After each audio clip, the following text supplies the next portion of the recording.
For today's video, gagawa tayo ng tinapay. So, ito yung ating flour. Isisip lang natin ito para matanggal yung mga buo-buo. And then, ito yung ating powdered sugar. At isusunod naman natin dito ay ang ating instant dry yeast. So, after nyan, sunod naman natin dito ay ang ating salt. And then, yung ating egg. Next po ay ang ating milk.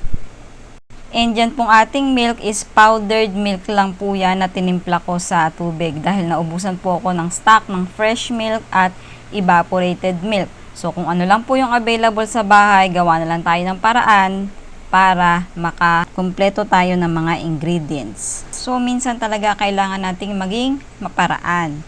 And ito naman yung ating butter. So mix lang natin yan at atin na po itong mamasahin or ininid.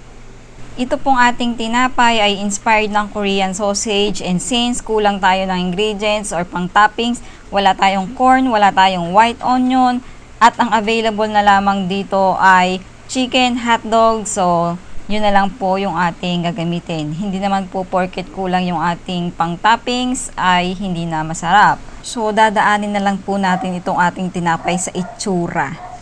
And for sure, matatakam ka sa itsura nito kapag naluto. And yung isang chicken hotdog ay hinati ko po sa 4. So, ayan.